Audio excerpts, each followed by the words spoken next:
ನಮಸ್ಕಾರ ವೀಕ್ಷಕರೇ, ಇವತ್ತು ನಿಮಗೆ ಕಟ್ಟು ಸಾಂಬಾರು ಮಾಡೋದು ಹೇಗಂತ ಹೇಳಿಕೊಡುತ್ತೇನೆ.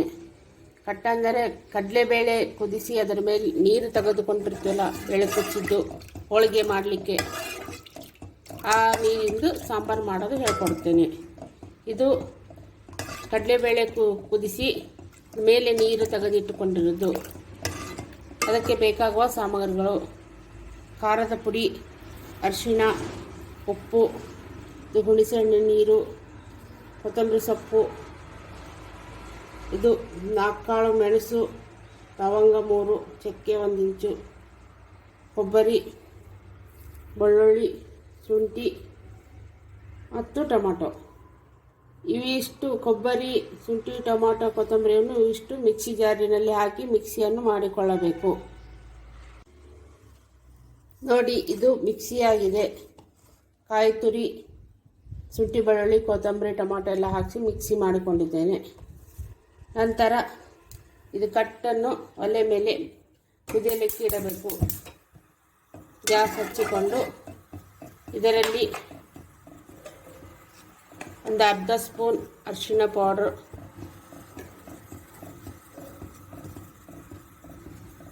ಅಚ್ಚ ಖಾರದ ಪುಡಿ 3 ರಿಂದ 4 ಸ್ಪೂನ್, ನಿಮಗೆ ಎಷ್ಟು ಬೇಕೋ ಅಷ್ಟು ನೋಡಿ ಹಾಕಿಕೊಳ್ಳಿ.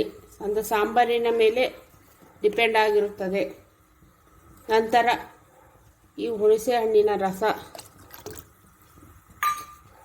ಮತ್ತು ಇದು ಮಿಕ್ಸಿ ಮಾಡಿಕೊಂಡಿರೋದು ಮಸಾಲೆಯನ್ನು ಹಾಕಿಕೊಂಡು ಒಂದು 15 ನಿಮಿಷ ಸಣ್ಣ ಉರಿಯಲ್ಲಿ ಕುದಿಸಿಕೊಳ್ಳಬೇಕು.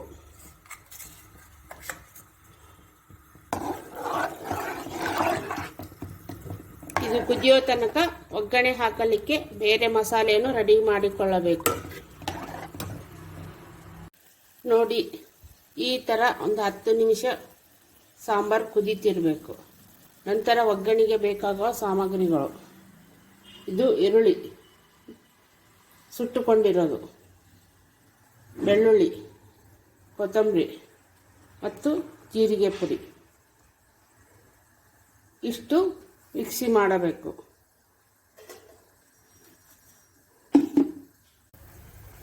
ಈ ಕುದಿಯುತ್ತಿರುವ ಸಾಂಬಾರಿನಲ್ಲಿ ಬೆಳ್ಳುಳ್ಳಿ, ಈರುಳ್ಳಿ, ಜೀರಿಗೆ ಮತ್ತು ಕೊತ್ತಂಬರಿ ಸೊಪ್ಪು ಮಿಕ್ಸಿ ಮಾಡಿದ್ದನ್ನು ಇದರಲ್ಲಿ ಹಾಕಿಕೊಳ್ಳಬೇಕು. ಅರ್ಧ ಭಾಗ ಒಗ್ಗರಣೆ ಹಾಕಲಿಕ್ಕೆ ಇಡಬೇಕು. ಒಗ್ಗರಣೆಗೆ ಸಾಸಿವೆ, ಜೀರಿಗೆ, ಕರಿಬೇವಿನ ಸೊಪ್ಪು, ಇದು ಮಿಕ್ಸಿ ಮಾಡಿದ ಪೇಸ್ಟು, ಎಣ್ಣೆ. ಇದು ಇನ್ನೂ 5 ನಿಮಿಷ ಬೆಂದ ಮೇಲೆ ಒಗ್ಗರಣೆ ಹಾಕಿಕೊಳ್ಳಬೇಕು.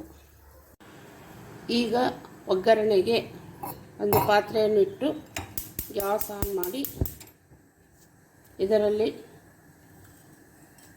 1 ರಿಂದ 1.5 ಸ್ಪೂನ್ ಎಣ್ಣೆಯನ್ನು ಹಾಕಬೇಕು.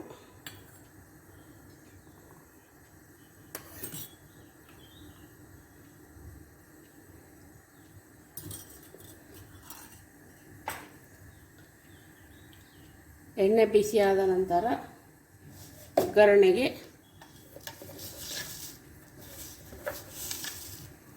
ಸಾಸಿವೆ ಮತ್ತು ಜೀರಿಗೆ ಹಾಕಿಕೊಳ್ಳಬೇಕು.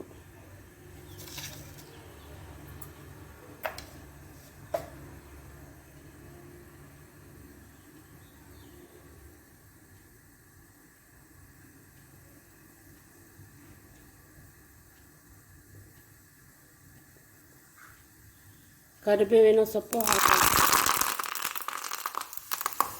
ನಂತರ ಇದು ಈರುಳ್ಳಿ, ಬೆಳ್ಳುಳ್ಳಿ ಪೇಸ್ಟ್ ಹಾಕಿಕೊಳ್ಳಬೇಕು.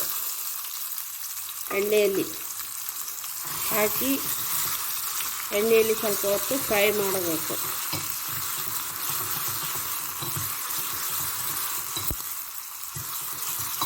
ಚೆನ್ನಾಗಿ ಫ್ರೈ ಆದರೆ ಕಟ್ಟು ಸಾಂಬಾರು ತುಂಬ ರುಚಿಯಾಗಿರುತ್ತದೆ. ಕಡಲೆಬೇಳಿನ ಕಟ್ಟಿನ ಸಾಂಬಾರು.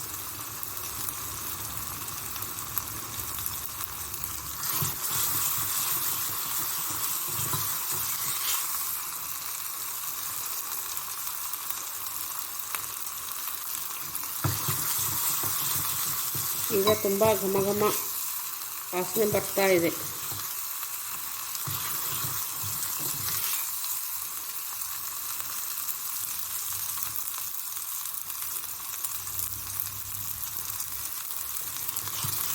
ಈ ಥರ ಫ್ರೈ ಆದಮೇಲೆ ಈ ಕುದೀತಿರೋ ಸಾಂಬಾರು ಒಂದೆರಡು ಸ್ಪೂನ್ ಇದರಲ್ಲೇ ಹಾಕೋಬೇಕು.